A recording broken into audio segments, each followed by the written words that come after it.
Vous êtes à la recherche de l'amour. Vous voulez trouver le bonheur? Envoyez Futur au 8080 et nos astrologues apporteront des réponses à vos questions. Prenez votre destin en main en envoyant Futur au 8080. Avec Télécréole, jouez et gagnez votre invitation pour assister au concert des 10 ans de carrière de David Louisin le vendredi 6 octobre. Envoyez dès maintenant Louisin au 7654. LOUISIN au 7654.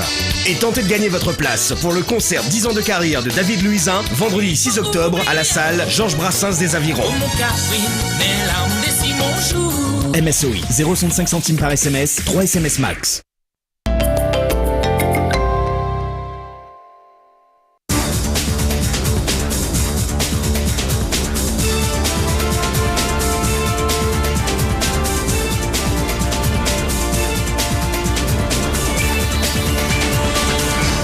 Bonsoir à tous et bienvenue dans votre émission Les Experts avec Monsieur Morel, enfin Maître Morel qui est là ce soir pour répondre à toutes vos questions d'ordre juridique. Et vous pouvez appeler en direct pour lui poser ces questions au 02 62 506 506. Bonsoir. Bonsoir. Comment vas-tu? Ça va bien, merci. T'es prêt pour répondre à toutes les questions? Écoutez, on va essayer de... Peut-être pas de répondre à tout, mais de faire de notre mieux. D'accord. Bon, moi j'en ai au début déjà pour commencer. Parce que je peux être collé, hein. Je n'ai pas forcément réponse à tout. Hein. C'est vrai? Ah bien sûr. Quand on vient te voir, t'as déjà eu des... Mais parce qu'un avocat, c'est pas quelqu'un qui sait forcément tout, c'est quelqu'un qui sait où chercher, qui sait se poser les bonnes questions et qui sait comment chercher. D'accord. C'est surtout ça, parce que la loi est tellement complexe et les domaines sont tellement vastes qu'on ne peut pas tout savoir. Est-ce que la loi est vraiment mal faite, souvent, des fois? Pas toujours, mais ça arrive. C'est surtout des lois récentes qui sont mal faites. Des lois anciennes, le code civil notamment, le code Napoléon, donc, qui est ancien, est très bien fait. Mais la production législative moderne, ça, des lois plus récentes, sont parfois confuses et incomplètes. Pourquoi celles qui datent de Napoléon sont beaucoup plus... Parce que alors qu'aujourd'hui, logiquement, ça devrait aller mieux. Les députés étaient de meilleure qualité, avaient plus de talent, travaillaient peut-être plus leurs textes, avaient peut-être plus de verbes, savaient mieux écrire. Parce que faire une loi, c'est aussi savoir écrire, savoir argumenter, expliquer quelque chose. Et le travail législatif, depuis longtemps, c'est pas une question de droite ou de gauche, hein, il s'est beaucoup dégradé. Donc il y a des parlementaires de qualité, bien sûr, mais il n'y en a pas beaucoup.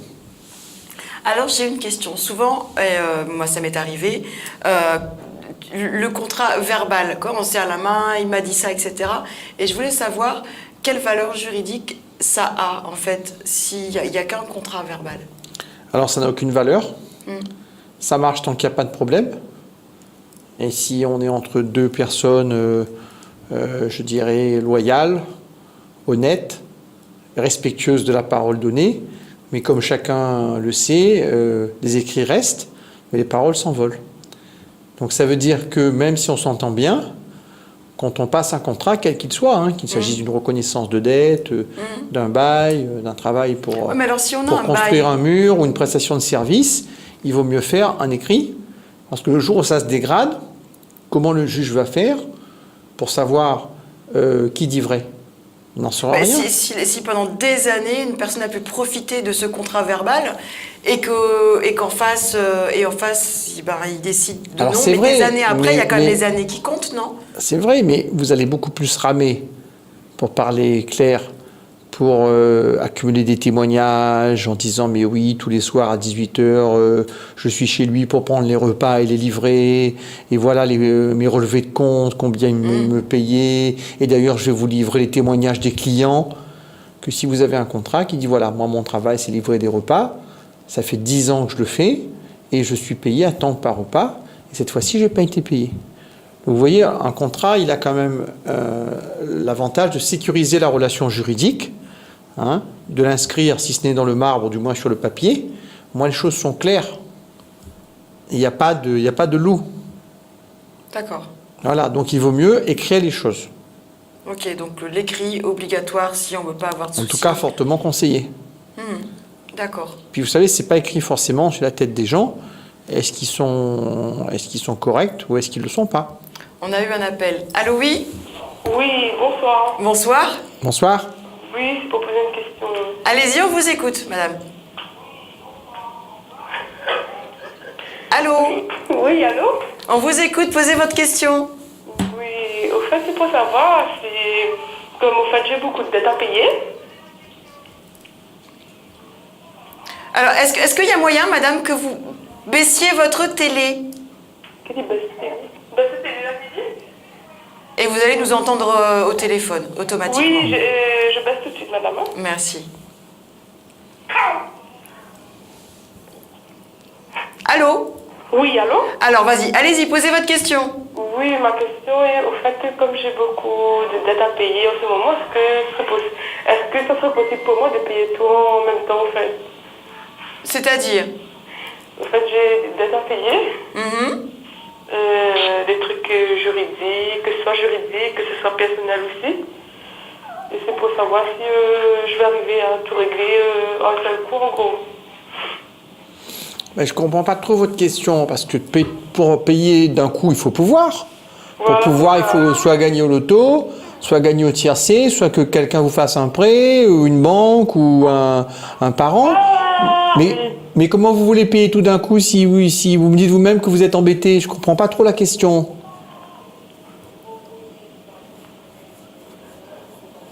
Allô? Oui, allô? Allô?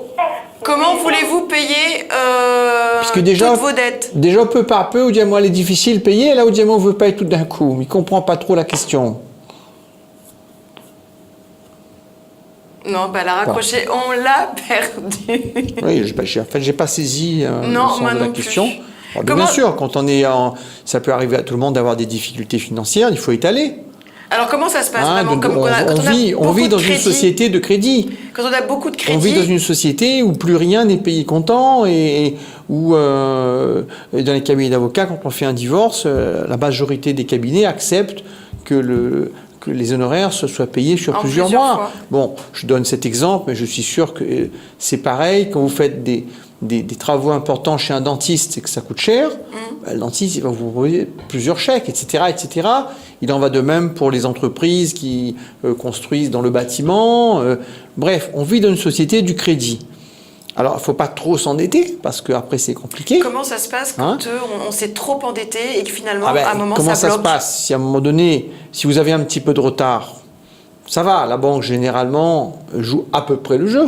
Hein, je dis à peu près parce que les banques, sous la contrainte des nouvelles réglementations européennes qui ont fait suite à la crise de 2008, il y a des accords qui ont été passés en Suisse qu'on appelle les accords de Bâle, où les banques ont considérablement verrouillé les crédits et les conditions des crédits.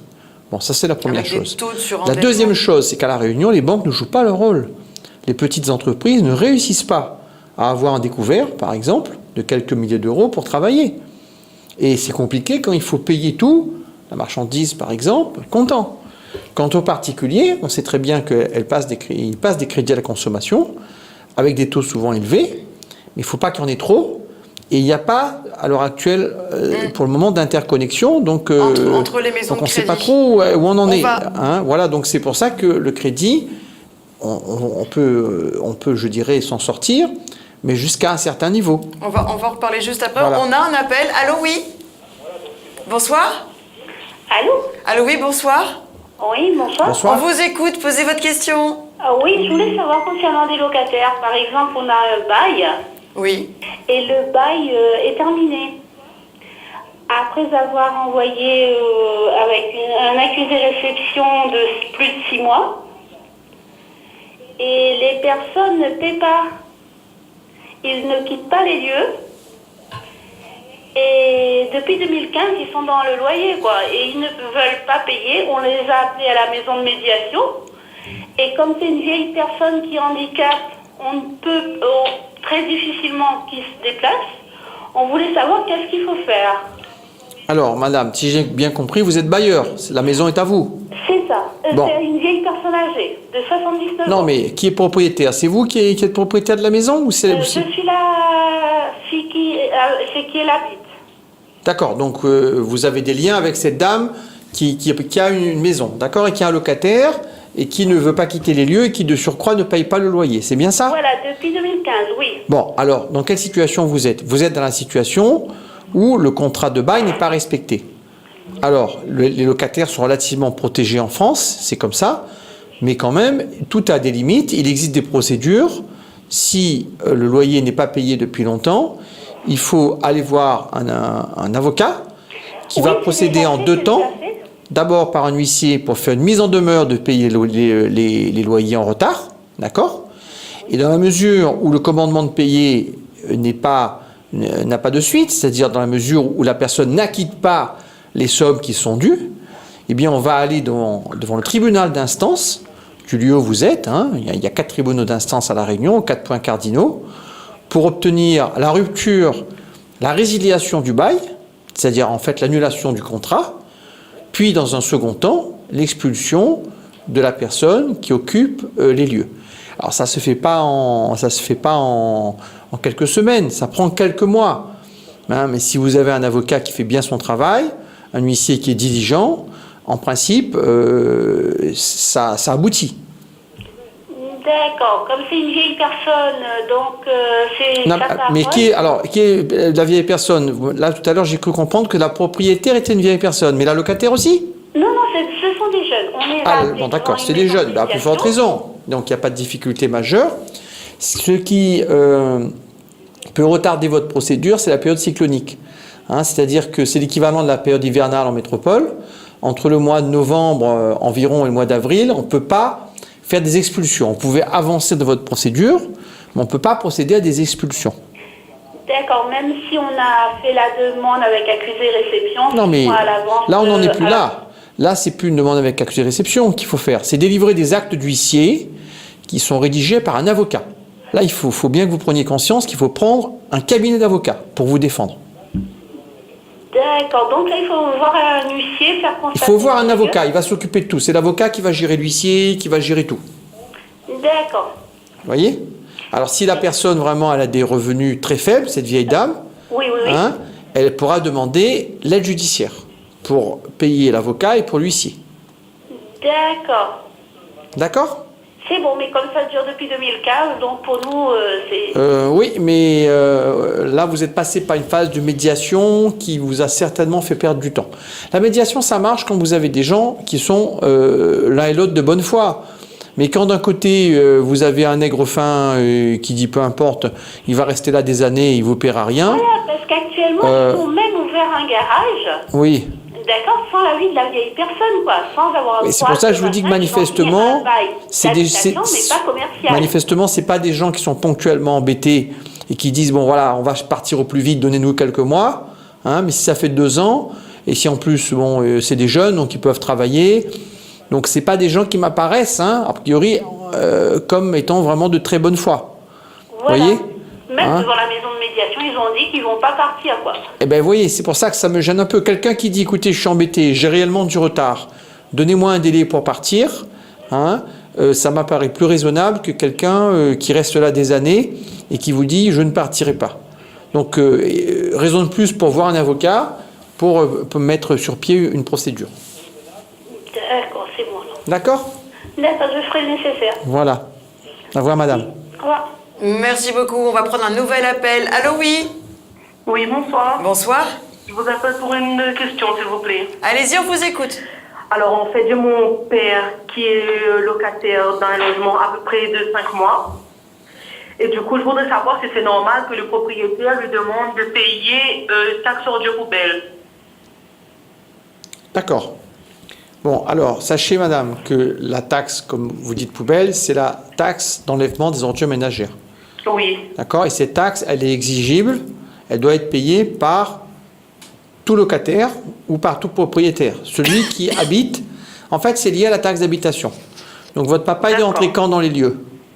Ça fait 5 mois. Combien de temps? 5 mois. 5 mois. Donc, on est en octobre, donc Oui. il est rentré à peu près en mai, c'est ça? Oui, c'est ça. Donc, il doit payer la taxe d'ordure pour l'année 2017 au prorata. C'est-à-dire qu'il doit payer de juin à décembre. Oui. Vous voyez? Donc, ce qui fait à peu près 7 mois.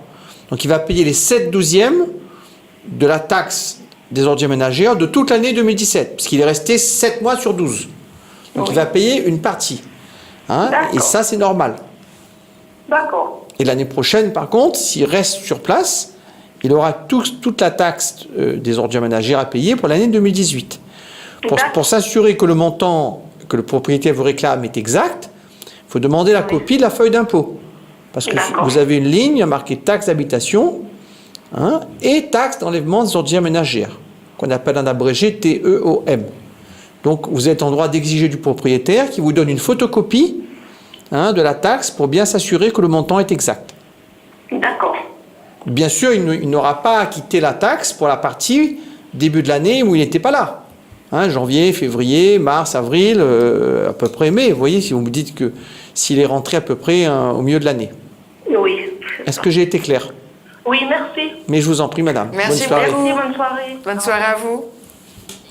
On va avoir un autre appel, Monsieur Morel. On vous écoute, allô? Allô? Allô, oui, bonsoir. Bonsoir. Vous m'entendez là? Ah oui, oui, on vous entend et vous pouvez poser votre question. J'ai baissé la télé. C'est très bien. Ah, formidable. Bonjour Monsieur Morel. Bonsoir, monsieur. Alors moi j'ai une question parce que ma grand-mère est morte. Mes condoléances. Oui, d'accord. Alors comme je vous disais, ma grand-mère est morte. Oui, on vous écoute, monsieur. Le terrain est... ils ont partagé le terrain. Comme mon père a un frère, ils ont pris un géomètre pour partager le terrain en deux. Il n'y a que 2 héritiers? Oui, 2 héritiers. D'accord. Alors, mon père, lui, il voulait la maison de ma grand-mère. Comme il payait les impôts de terrain, alors mon tonton a donné à mon père où situer la maison. J'ai pas compris, là. Votre grand-père a donné quoi? Non.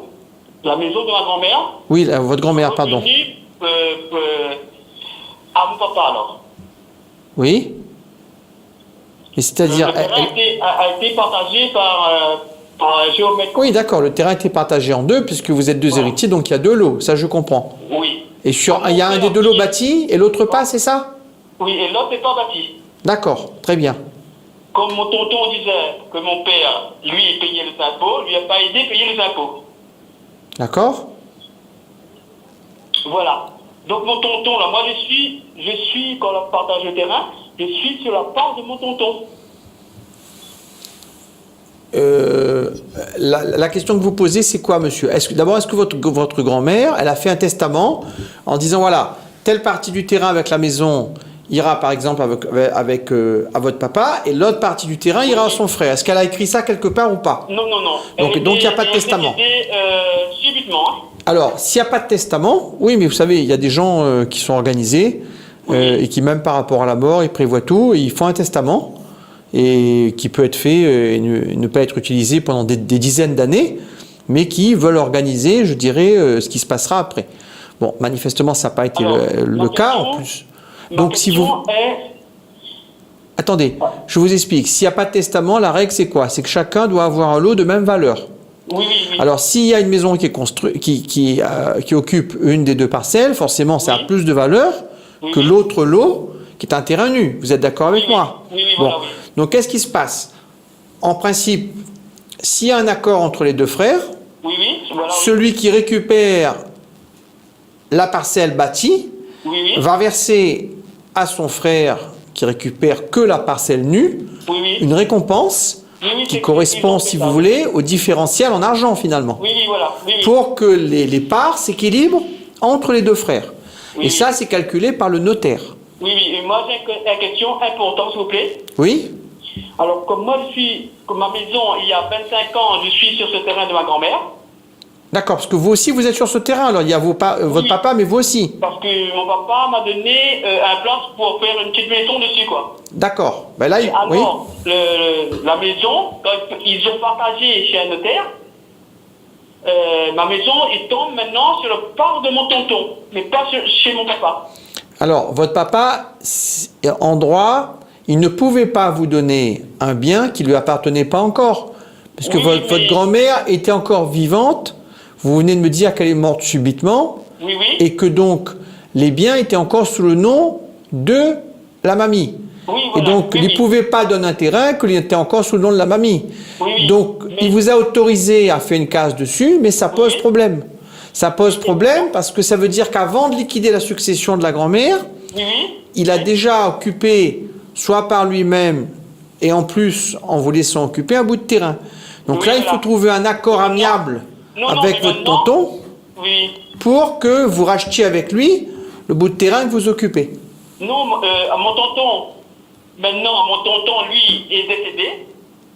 Ah, il est mort. Alors d'accord. Il est mort. Ça Et facile. maintenant, il a des enfants, vous voyez. Ben, il faut trouver un accord avec les enfants. Les enfants veulent que j'arrête sur le terrain, mais il faut que je paye les impôts. Ah, mais ça, c'est normal, monsieur. Oui, parce que là, je paye, depuis 3 ans, je paye les impôts. Les impôts du terrain, hein. Je paye, ils sont sur mon nom, les papiers.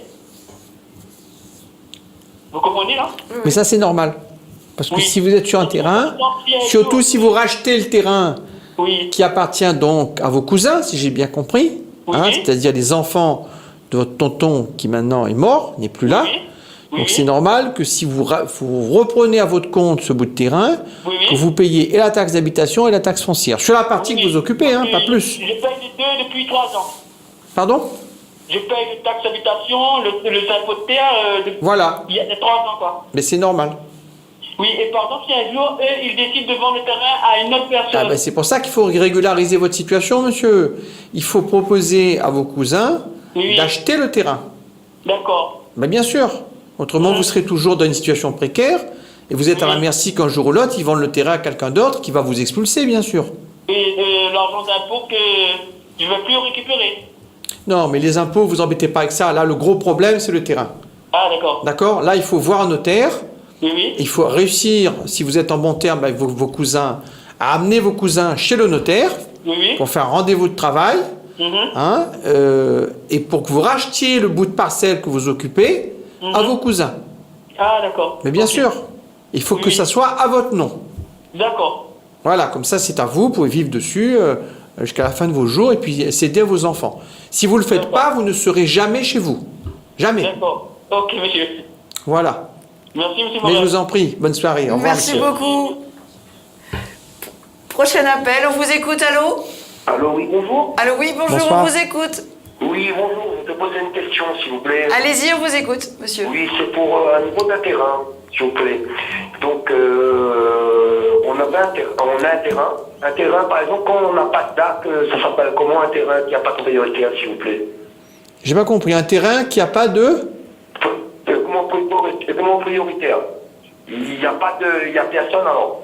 Un terrain, en principe, c'est un bien sans maître s'il n'y a pas de propriétaire. Voilà, un bien 100 mètres. Bon, voilà, Voilà. je vous explique bien, monsieur. En fin de compte, on est sur un terrain. Oui. Qui a personne. Avant, il y avait ma grand-mère et sur un seul terrain, il y avait ma grand-mère. D'accord. Et plus sur l'autre morceau de terrain, il y avait mon père et ma mère. D'accord. Et mon père et ma mère, ils étaient mariés, mais ils ont divorcé. D'accord. Donc, maintenant, à l'heure d'aujourd'hui, quand mon père avait divorcé avec ma mère, lui, ce qu'il a fait, il est parti aux hôtels des impôts, il a déclaré comme quoi il est sur un terrain, mais et voilà, comme vous l'avez dit, il n'y a pas de propriétaire. D'accord. Donc, mais à l'heure d'aujourd'hui, mes grands-parents, eux, ce qu'ils ont fait, à l'heure d'aujourd'hui, ils ont fait un lac, conteneur, on dit. Ouais, c'est un acte prescriptif trentenaire. Voilà. Et maintenant, aujourd'hui, ils ont fait un acte, mais mon papa, lui, il a toujours sa maison dessus, il paye taxe foncière, taxe d'habitation depuis 2005. D'accord. Il a déclaré. Après que maman est partie, ils ont divorcé. Oui, Oui, je vous votre écoute. question alors. Voilà. Donc, mais actuellement, aujourd'hui, il se retrouve, l'année dernière, il n'a pas eu d'impôt de frontière, et cette année aussi, il n'a pas eu d'impôt de frontière. Donc, comme on a eu comme information avec la mairie, dans une commune, il nous a dit, oui monsieur, à partir d'aujourd'hui, on ne connaît plus votre nom sur ce terrain-là. Mais le terrain, au départ, il n'y avait personne en fin de compte. Donc, maintenant, aujourd'hui, ce que le grand-père et la grand-mère, eux, ils ont fait venir un géomètre, ils ont mesuré le terrain où il y avait leur maison dessus, plus celle de mon père, et ils ont fait un seul acte. D'accord. Vous comprenez, hein? Ben, je dis comment nous, aujourd'hui, comment ça se fait le tel des impôts, quand une personne paye des impôts depuis 2005, taxe frontière, là, comme là, mon grand-père et ma grand-mère, eux, ils ont fait l'acte conteneur, mais comment ils n'ont pas envoyé aucun courrier pour dire à mon père, oui, à partir de telle date, aujourd'hui, telle date, que vous êtes plus sur votre, que vous êtes sur le terrain de monsieur et madame Intel. Il n'a pas eu de papier. Bon, moi je vais vous répondre, monsieur. Les impôts, le fait qu'on vous réclame des impôts, c'est pas un titre de propriété. Voilà. Les impôts, vous savez, ils cherchent toujours à se faire payer. Oui. Et à la limite, si vous êtes dessus, vous n'êtes pas le propriétaire, mais vous payez spontanément l'impôt, ils vont pas dire on vous rend votre chèque parce que c'est pas sûr. Donc, non, écoutez-moi bien. Donc, le fait de payer l'impôt, c'est pas la preuve que vous êtes propriétaire. Voilà. Ça peut être un indice. Ça peut être Voilà. intéressant de dire, en plus, je paye l'impôt. première. Attendez, écoutez-moi bien. Là, aujourd'hui, vos grands-parents, Oui. qui doivent être âgés, forcément. Bon. Oui. Donc, ils ont occupé ce terrain plus de 30 ans. Voilà. Peut-être pendant 40 ans, peut-être pendant 50 ans. Et donc, ils ont trouvé des témoins. Et ils sont Oui. allés chez le notaire dresser ce qui s'appelle un acte de prescription trentenaire. Voilà. Et c'est comme, en fait, c'est comme s'ils avaient acheté le terrain, sauf qu'ils ne l'ont pas acheté, Oui. et qu'ils l'ont occupé toute leur vie, et que la loi considère que quand vous avez occupé un terrain toute votre vie, et en tout cas plus de 30 ans, eh bien, c'est pas scandaleux de considérer que si vous l'avez occupé pour votre maison, ou même si vous avez un champ de canne à sucre et vous avez récolté les cannes, eh bien que ce terrain, il est à vous. Donc, Oui, mais ils ont été voir le géomètre, Oui. ils ont pris des témoins et ils ont fait un acte chez le notaire. Donc, ils sont propriétaires. Oui. Après, votre papa, moi, je ne sais pas combien de temps il est resté sur le terrain. Mais en tout cas, il n'a pas fait la démarche. Attendez, J'ai 35 ans. pardon ? Moi, j'ai 35 ans, moi. Oui, d'accord, mais d'abord, je ne sais pas si vous êtes né sur place et je ne sais pas si votre papa, à l'instar, c'est-à-dire de la même façon que vos grands-parents, il a fait cette démarche d'aller récupérer un acte trentenaire. Non, mais lui, justement, moi, la question que je me pose aujourd'hui, comme les circonstances comme eux, ils ont fait, lui, ici, il pouvait attendre ces 30 ans-là pour faire son acte. Non, mais là, c'est celui qui fait le premier, puisque vous êtes tous les deux occupants. Vous voyez le problème? Donc Voilà. là, si il faut attendre, qu'il hérite de ses parents. Ben oui. mais Puisque c'est pas vous ses me dites que parents, hein. la prescription trentenaire est déjà acquise pour vos grands-parents. Oui. Le jour où vos grands-parents ne seront plus de ce monde, d'accord? Eh bien, ils vont laisser à leurs héritiers, dont votre papa. Non, c'est pas mon papa, hein. Le problème, c'est pas ça. Hein. Ah bon, j'ai cru que vous étiez vous, que c'était vos grands-parents qui Non, avaient le c'est père, mon vous étiez grand- le ma fils, vous. grand-mère et Vous mon avez 35 grand-père ans. sur côté- Voilà, c'est mon pépé, je suis à côté de mon maman. Mais mon maman, elle est partie, elle. Mais mon papa, il a resté ici, en fait. Il a resté dans la maison, sur le morceau de terrain. Oui, mais votre question, c'est quoi, monsieur? Ben, comment ils ont fait pour faire un acte aujourd'hui? Mais parce qu'ils ont fait un acte, je vous ai répondu. Les grands-parents, ils ont pris des témoins, hein, ils ont pris un géomètre, ils ont rapporté la preuve qu'ils étaient sur le terrain depuis 30, 40, 50 ans, et ils ont tiré un acte. Après, les impôts ou le notaire ne sont pas censés savoir qu'il y a X, Y, Z sur le terrain. Du moment qu'il y a la preuve que vous avez une occupation paisible, c'est comme ça que la loi dit, continue, et qui a duré 30 ans, le notaire, après avoir vérifié un certain nombre de choses, hein, les notaires sont très prudents maintenant pour ce type d'acte, ça n'a pas toujours été le cas il y a un certain nombre d'années, mais aujourd'hui, donc, il vous donne cet acte et qui vaut titre de propriété.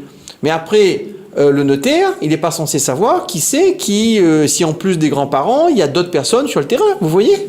Ah, ben, normalement, quand vous faites un acte, il y a un côté, il y a deux maisons, il n'y a pas qu'une seule maison. Lui, mon père, il a Monsieur, son votre adresse, situation mon père, est il a trop son compliquée pour que je puisse vous donner renseignement téléphone. Je vous conseille de voir un notaire. Ah, voilà. Parce que c'est un peu chelou l'histoire, parce qu'on a des personnes, ils payaient sur ses taxes. Et mon père aussi, il payait ses taxes. Donc, Oui, mais comme je vous dis, le fait de payer les taxes, ça n'est pas un titre de propriété. Donc je vous conseille de voir un notaire, de demander, il y a des notaires qui donnent des consultations gratuites dans les mairies, autrement vous allez voir votre notaire de famille et vous demandez une consultation et des conseils à votre notaire. Ok, d'accord. Voilà. Ok, ben, je vous remercie. Mais je vous en prie, monsieur, Bonsoir. bonsoir. Merci beaucoup. Allez, au revoir. Au revoir. Au revoir. Il reste encore beaucoup de terrain sans mètres. De moins en moins. D'abord parce que la Réunion est toute petite, est coincé entre l'océan et la montagne. Donc finalement, il n'y a pas beaucoup d'endroits habitables. Hein. Mais il y en a encore, oui. Puis il y a encore des gens qui ont, grâce à une occupation parfois depuis 50 ans ou 70 ans, à travers, parce qu'il n'y a pas besoin d'avoir occupé forcément soi-même 50 ans. Si vos grands-parents ont occupé, par exemple, 20 ans, et vos parents 20 ans et vous-même 10 ans, ça fait 50 ans, donc largement... D'accord, toute la famille cumulée. Voilà, si l'occupation elle continue, il n'y a pas de rupture, vous pouvez à un moment donné obtenir un titre. On va tout de suite prendre un nouvel appel. Bonsoir. Bonsoir. Bonsoir monsieur, on vous écoute, on écoute votre question. Charles-Henri de Saint-Pierre. Bonsoir Charles-Henri. Une petite question à M. Morel. Oui. Et me demandez, est-ce qu'elle est intentionnaire qui passe avant les lois avant, hein? Est-ce que les lois en 81, ils passaient encore aujourd'hui en 2017? Est-ce que les lois votées en 81 sont encore applicables en 2017? Ouais, en 1981 pour 2017. Alors, monsieur, sachez quelque chose. Une loi, dès lors qu'elle est votée par le Parlement, c'est-à-dire les députés, les sénateurs, d'accord? Dès lors qu'elle est promulguée par le président de la République, elle est applicable à vie, et même au-delà de la vie. Au-delà de la vie et à travers la mort. C'est-à-dire que nous, on ne sera plus là un jour. Et là, les lois qui sont votées, mais qui n'ont pas été abrogées, qui n'ont pas été supprimées, elles vont continuer à s'appliquer. Aujourd'hui, en France, vous avez le Code civil qui a été voté au temps de Napoléon, hein, d'accord? Oui, mais Napoléon donc, qui est très ancien, et ça s'applique toujours. On parlait de la prescription trentenaire tout à l'heure. C'est quelque chose... Sur le terrain, non, mais la question est, est-ce que parce que les lois sont anciennes, elles disparaissent au bout d'un moment? Non. La loi, tant que ce qu'une loi a fait, une autre loi peut le défaire. Ça, c'est vrai. Mais tant que la loi n'a pas été abrogée, supprimée, rayée du code, elle continue à s'appliquer, même si elle est très ancienne. Excusez-moi, je viens en politique, est-ce que je peux parler en tant que notaire? J'ai pas compris la question, là. Non, je veux parler en tant que notaire, en tant qu'avocat. Il parle en tant qu'avocat. Je parle en tant qu'avocat. Je vous réponds en tant que... Vous êtes un avocat, mais là, vous n'êtes pas ni... Parce que moi, j'ai fait plus que moi, j'appelle Jean Morel, je connais bien, je fais un petit poli. C'est pas ça le cas ce soir, c'est pas, il n'y a pas. Hein. Non, mais là, monsieur, vous posez une question, on essaye de vous répondre. En 81, exactement. Hein? Mais peu importe que la loi ait été votée en... En 80, mon père s'est suicidé. Oui, mais monsieur, ça je comprends. Il y avait un terrain qui ne veut pas vendre, il y a en belle communauté. Et moi, j'ai retrouvé à 13 ans. À 13 ans, j'ai retrouvé avec les gendarmes parce que le monsieur était fort. Et il a acheté le terrain et il a créé sans clé de maison, sans rien. Et il a acheté le terrain. Ça, je demande si je peux faire quelque chose. Non, monsieur, hein, la question que vous me posiez, moi je ne connais pas votre cas particulier, apparemment vous avez vécu... Là, oui. Attendez, si vous posez une question, vous parlez en même temps que moi, je pourrais pas vous répondre. Le notaire. Monsieur, je ne connais pas votre cas particulier, d'accord? Mais si vous avez eu un notaire, il a dû s'occuper de la succession de votre papa. Je n'ai pas eu de notaire, moi j'ai retrouvé en prison quand j'ai demandé pourquoi il vient rentrer avec la maison, que mon père s'est suicidé, c'est tout. Et oui, non mais ça, moi je... Non mais ça, je comprends, monsieur, que votre papa a disparu. Non, je demande si ton teneur, ça existe encore. Oui, ça existe. Les lois, même si elles datent de 80, elles continuent à exister, à s'appliquer. Et je ne sais pas, effectivement, vous me dites que votre papa a perdu la vie dans des conditions tragiques, ça c'est douloureux, mais la loi qui était applicable à l'époque, sauf si elle a changé, ça peut arriver qu'une loi change, hein. On le voit dans plein de domaines, hein, il y a des choses... Mais il y a des lois qui changent, d'autres qui ne changent pas. Donc en principe, en matière de terrain, de succession, hein, les lois n'ont quasiment pas changé, sauf peut-être sur les barèmes, les taxes. C'était juste un petit boucher de pain que le terrain, il voit les restaurants, ben oui. en francs. Monsieur, là franchement, je ne peux pas vous répondre autre chose. Je ne peux pas vous répondre, monsieur. Désolé, je n'ai pas réponse à tout, comme je disais tout à l'heure. Le mec qui a fait tout ça, comme ça je t'ai dit, parce que quand moi j'avais... moi j'étais encore mineur, monsieur. Monsieur Morel, mais je connais bien la politique, moi. Mais monsieur... Quand j'ai fait ça, j'ai fait à 15 ans, j'étais installé par un gendarme par rapport à ce mètre de terrain.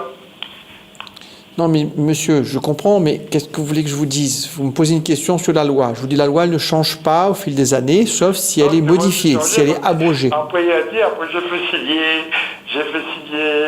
tous les personnes, tous mes héritiers, mais tout est mineur. Donc, j'avais tout faux. Ben, je comprends. Mais vous savez, il y a des choses comme ça qu'on ne réussit pas à rattraper. Il y a des choses comme ça qu'on ne réussit pas à rattraper, monsieur. Hein, il faut aller de l'avant, il faut tourner la page, même si c'est douloureux.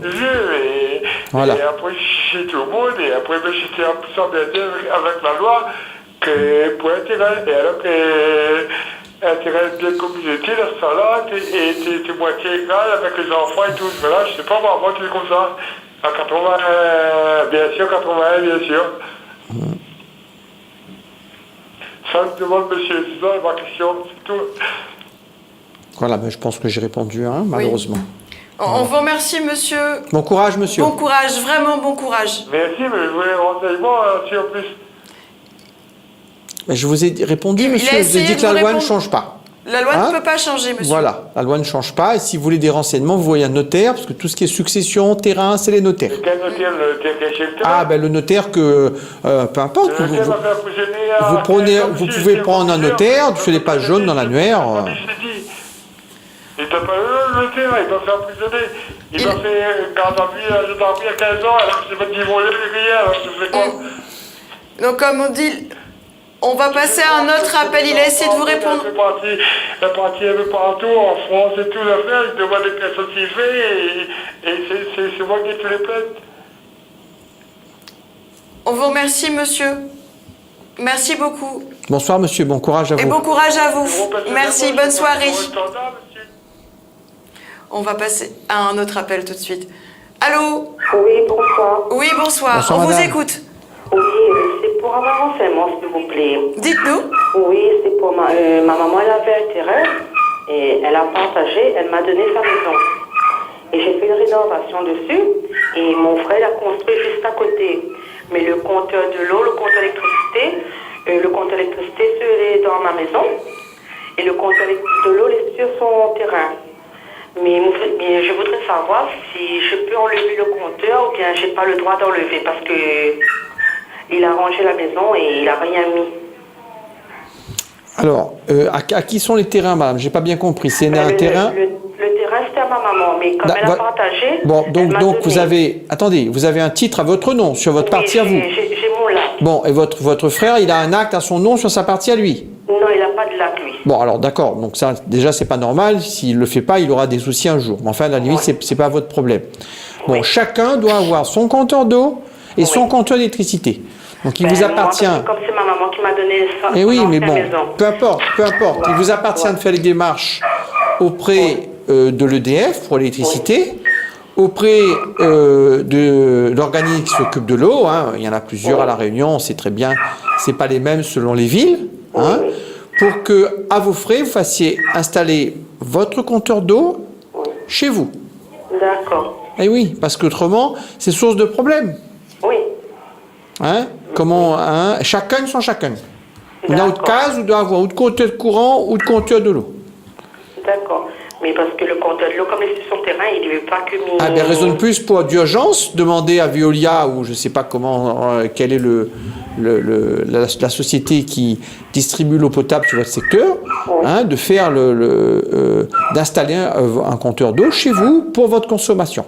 Parce que moi j'ai déjà appelé, on m'a dit de faire déplacer le compteur. Eh ben, oui, mais d'accord, mais c'est pas pour faire déplacer un compteur. Si c'est un compteur, je dirais un compteur d'eau, c'est pas on peut pas le faire comme ça.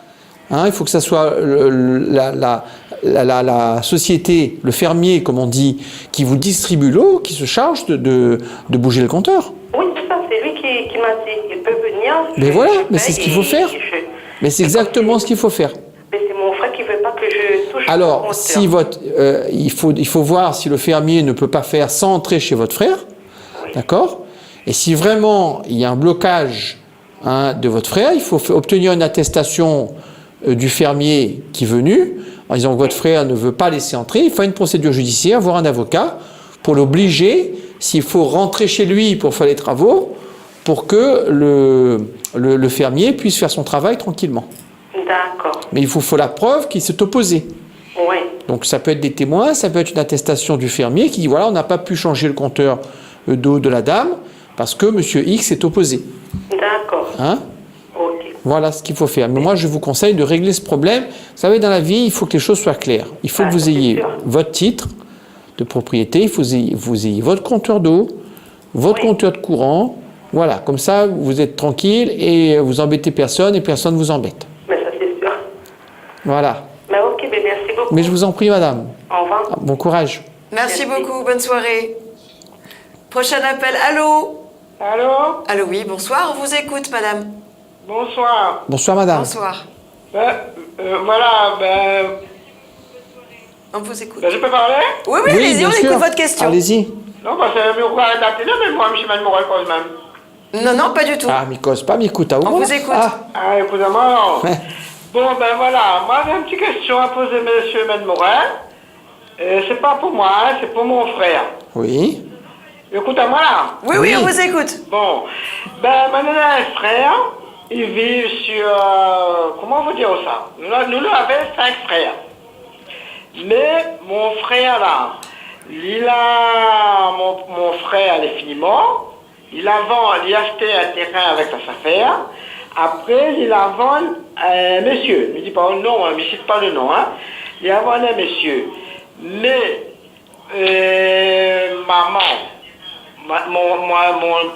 mon deuxième frère, il a acheté un petit bout de terre, il a mis ma maman dessus. Et maman, elle est morte. Quand mon frère a acheté son terrain à sa affaire, lui, il a vendu le petit morceau, la terre à maman, et le monsieur. Mais là, maintenant, mon dernier frère, il reste toujours cette terre-là. Mais lui, mon frère, là, pour lui, le petit morceau, la terre à maman, c'est son terre à lui. Et il vit près de, pour moi, 40 ans là-dessus. Moi, je voudrais un renseignement avec M. Ben Morel. Comment ça va se passer? Comment ça se passe? Bon, madame, votre situation est compliquée. Moi, je conseille à vous d'aller voir votre notaire. D'accord? Parce que là, j'ai bien compris que votre maman avait des terrains, que certains vivent dessus, d'autres pas. Donc, ce qui est certain, c'est que la situation est compliquée. En principe, dans un héritage, chacun a droit à la même chose, s'il n'y a pas de testament. Donc, il ne faut pas qu'il y ait certains frères ou certaines sœurs qui soient lésés ou d'autres avantagés. Donc là, est-ce que la succession de vos parents, elle a été réglée par un notaire? Est-ce qu'il y a eu un notaire qui s'est occupé de faire l'héritage, de faire la succession? Je vous pose la question, je ne sais pas moi. C'est une question. Dans l'idéal, madame, il faudrait juste baisser votre télé, s'il vous plaît. Oui. Ça va être compliqué parce qu'on vous entend très peu. Baissez votre télé, merci beaucoup. Votre télé, hein. Baisse la télé. Monsieur Morel. Oui. Maman, là. Lui, là, il n'y a pas ce la terre, c'est, comment on va dire ça? C'est mon frère, il a acheté un morceau de terre, il a mis maman ici. D'accord. Donc le terrain est au nom du frère. Après, mon autre frère, mais il dit pas le nom, mon autre Non, mais frère, attendez, là. madame. Déjà, si votre frère, il a acheté, c'est pas l'héritage, c'est à lui. Donc, il n'y a personne d'autre qui peut mettre la main dessus, premièrement. Vous êtes d'accord avec moi là-dessus? Vous dites à moi que le frère, il n'a pas hérité, il a acheté. Donc, le terrain, il est à lui. Oui. Personne ne peut pas monter dessus, sauf lui. Oui. Voilà, ça c'est clair, net et précis. Oui. Mais mon frère a acheté le terrain, mon frère finiment. D'accord, mais c'est ses enfants qui héritent du terrain. Mon frère il est infiniment, et mon dernier frère, il reste sur le petit bout de terrain, ma maman. Eh ben, non mais... Mais comme il a vendu le terrain à un autre monsieur, et le monsieur a dit non, le terrain n'est pas mon dernier frère là. Oui, mais comme je vous dis, c'est trop compliqué, il faudrait voir les actes. Je vous conseille de voir votre notaire, de demander conseil à votre notaire, de regarder les actes, de lire les actes de tout le monde, de votre frère, de l'autre frère, de tout le monde, pour pouvoir exactement vous donner un conseil. Si je vous répondrai, je vous dirai n'importe quoi, et je ne veux pas vous dire n'importe quoi. Oui, mais... Vous voyez? Mais voilà. Moi, monsieur Moral, on a fini d'aller voir un notaire. Qu'est-ce qu'il vous a dit? Qu'est-ce qu'il vous a dit? Le notaire, le notaire, il a dit à moi, mon frère, il a acheté le terrain avec la affaire. Ça, j'ai bien compris. Il a pas mettre le nom personne dessus le terrain. Il a quoi? Il n'a pas à mettre le nom personne, il a à mettre son nom toute seule. Bah oui, que c'est ce que je vous disais tout à l'heure, le terrain lui a lu. Oui, mais quand il est mort, ben, il y avait la jouissance. Et quand il est mort, ben, la jouissance est partie avec lui. Oui, mais il avait des enfants, votre frère? Non. Eh ben, s'il n'a pas d'enfants, hein, ce qui hérite, c'est les frères et sœurs. Non. Ah ben si. Parce que le nom n'était pas décidé. Ah, peu importe. Peu importe. Peu importe. Peu importe. En matière de succession, madame, soit on a encore ses parents, et donc le terrain remonte aux parents, si vous n'avez pas d'enfants. Oui. Soit les parents sont plus là, et vous n'avez pas d'enfants, et les héritiers, c'est les frères et sœurs. Non. Mais Ah, non, rien gagné. Eh ben, voyez un notaire, il va bien regarder les papiers, et il va vous apporter un conseil, parce que vous voyez à la télévision, là, pour moi, c'est difficile, sans voir les actes, de comprendre. Oui, je sais. Mais ça fait longtemps, M. Morel, hein. Eh ben oui, mais c'est pas parce qu'un problème est ancien qu'il est au contraire. Ça veut dire que c'est un problème qui est compliqué à résoudre. Parce que maintenant, il reste moi avec mon frère. Et puis maintenant, il a une sœur. Bon, ma sœur, il est posé, lui, elle est vieille, mais occupe d'elle, mais elle est à la Croix-Rouge, elle, hein. Mais nous là, à trois, quoi. Il reste à nous trois, mais ça a dit très très longtemps. Hein, ben oui, mais comme je vous dis, c'est pas un problème comme ça. Il faut lire les actes. Hein, il faut peut-être demander aux archives, des réquisitions hypothécaires aux impôts. Donc moi, je vous conseille, hein, ça paraît un peu simple comme réponse, mais de voir un notaire. Si votre notaire vous apporte pas satisfaction, vous changez de notaire. Voilà. Oui, mais le notaire, il m'a dit... C'est pas un problème d'avocat. Madame, comme mon frère a fait le terrain à sa faire, il n'y a pas mis le nom de personne dessus, il avait le droit. Ben, c'est possible, je ne peux pas vous dire.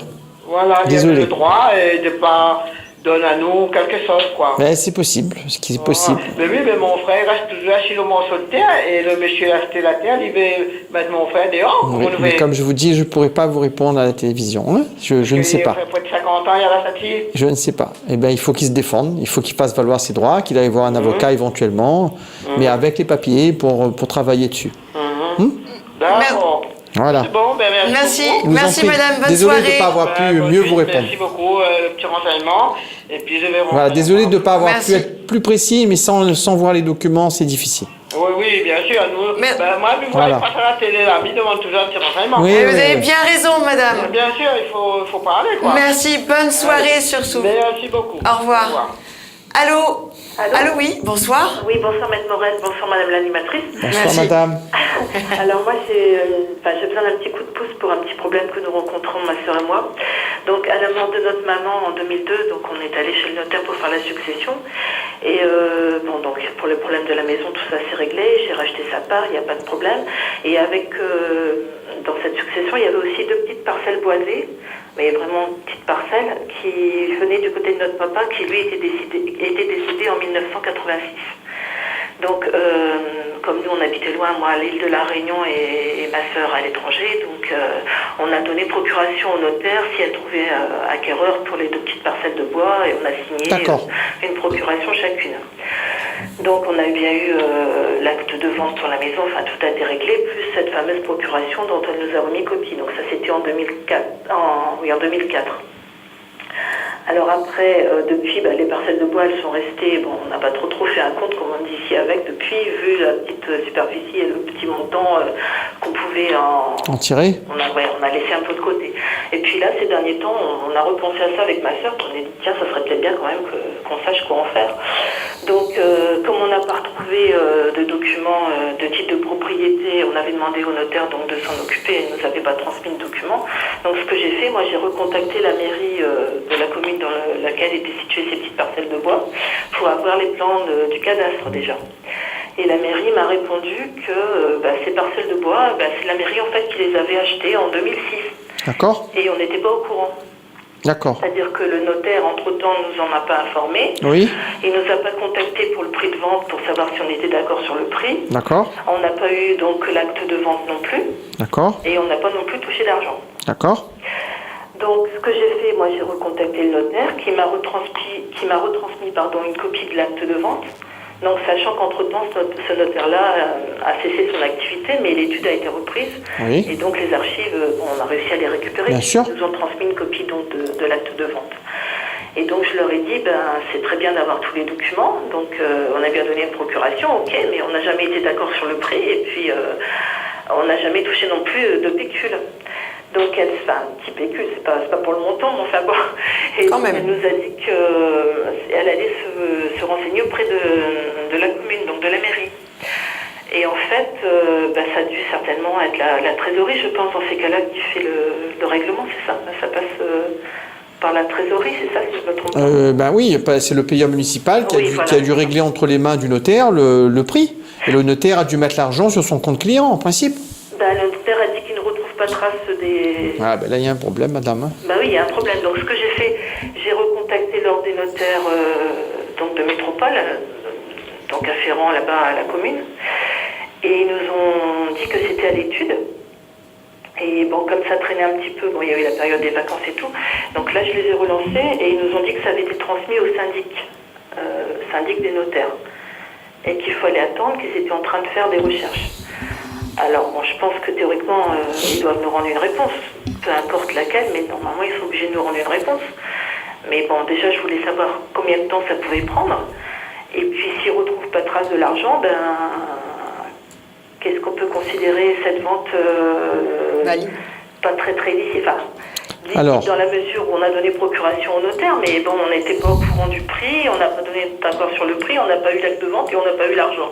Donc, qu'est-ce qu'il faut faire? Alors, de votre souci, madame, il y a plusieurs problèmes. D'abord, très certainement, vous vous en souvenez pas, il faudrait récupérer copie des procurations, mais les procurations devaient être libellées, devaient être rédigées de telle façon que le notaire, très souvent, et c'est un clerc de l'étude qui reçoit procuration, le prix pouvait être déterminé par lui. Donc il pouvait vendre au prix où il voulait, puisque vous n'avez pas fait une procuration manifestement suffisamment précise pour dire en dessous de tel prix, je ne vends pas. C'était indiqué au meilleur prix voilà, exactement. marché, c'est ça? Et voilà, Ouais. donc il pouvait vendre au prix qu'il voulait. Là-dessus, malheureusement, voilà, la procuration n'a peut-être pas été rédigée comme vous auriez souhaité, mais à partir du moment où vous avez signé, il pouvait vendre au prix qu'il voulait. D'accord. Bien, ça c'est une maladresse, mais c'est ainsi, et là-dessus, vous ne pourrez pas revenir dessus. D'accord. Mais, en revanche, deuxième question, l'acte a été passé, la commune a acheté, un acte notarié a été fait pour vendre ces petites parcelles dont vous étiez les héritières, vous et votre sœur, à la commune.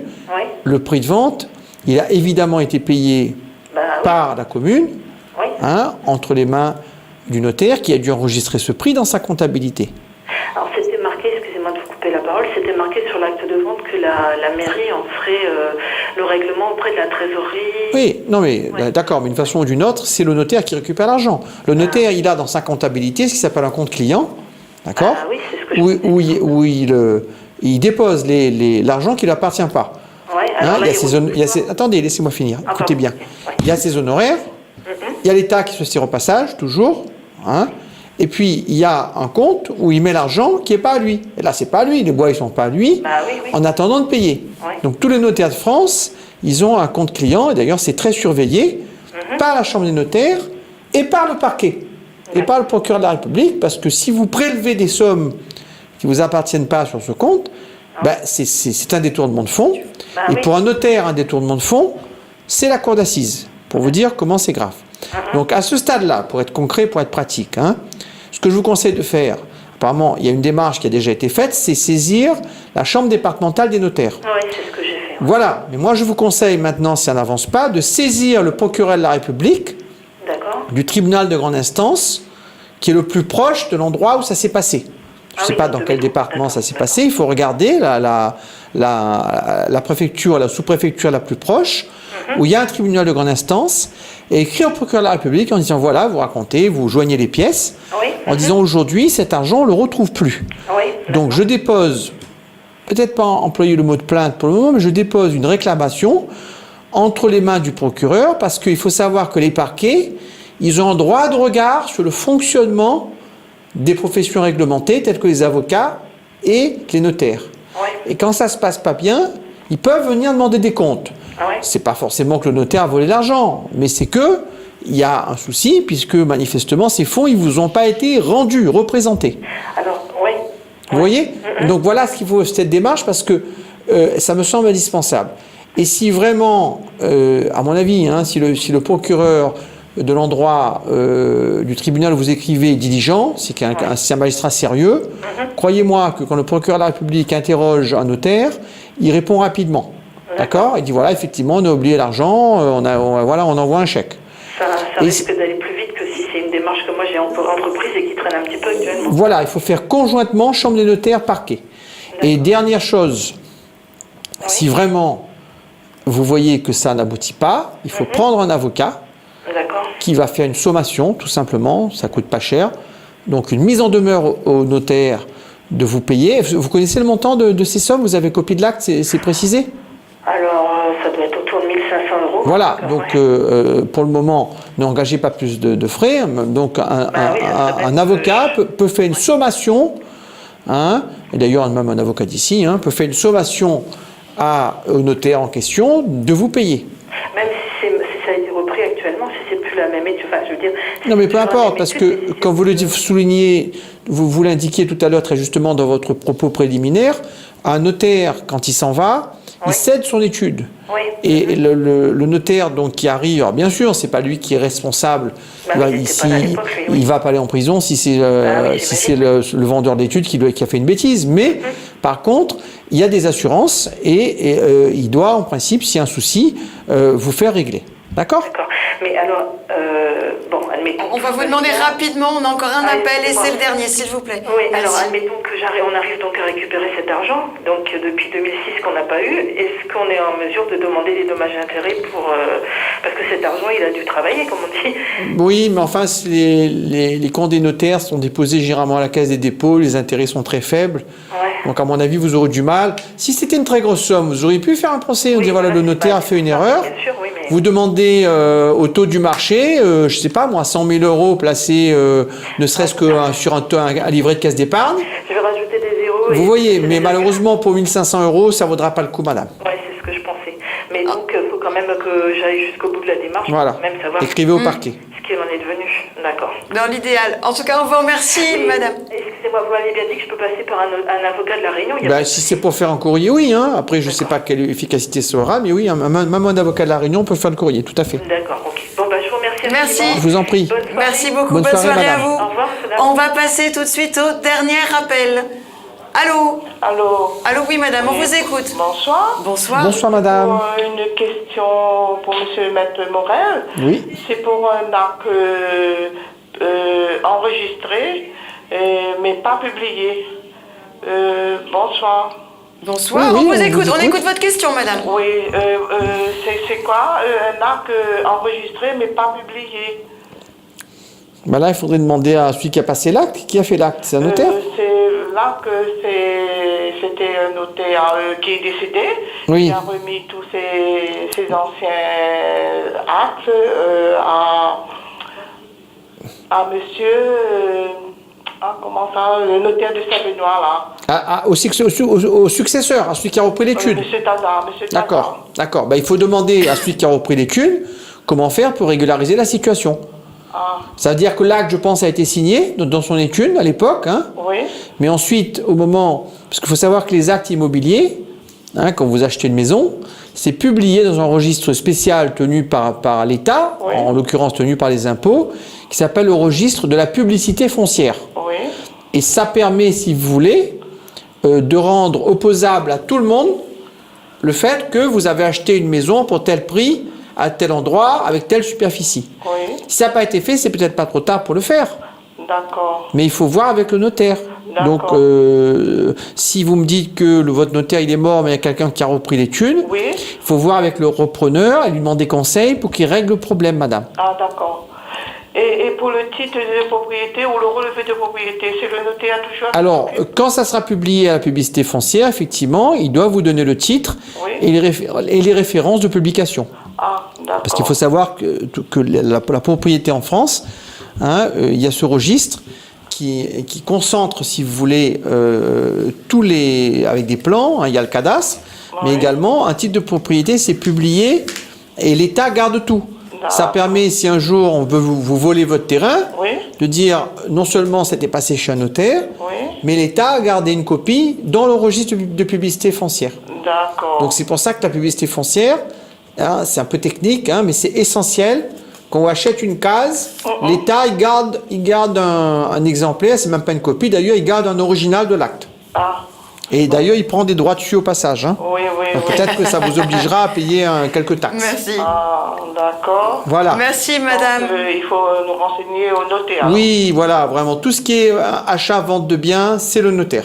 D'accord. Mais Voilà. bien. Merci Et je vous en beaucoup, prie, madame. madame. Bonne soirée à Bonne vous. soirée à vous aussi. À bientôt. Maître Morel, c'était le dernier appel de Eh bien, la soirée. En tout cas, nous, on vous remercie. On vous donne rendez-vous mercredi prochain. Il y aura toujours 1 ou 2 experts qui sera là pour répondre à toutes vos questions d'ordre juridique, bien évidemment. Moi, je vous donne rendez-vous demain en forme et de bonne humeur. Ciao, ciao.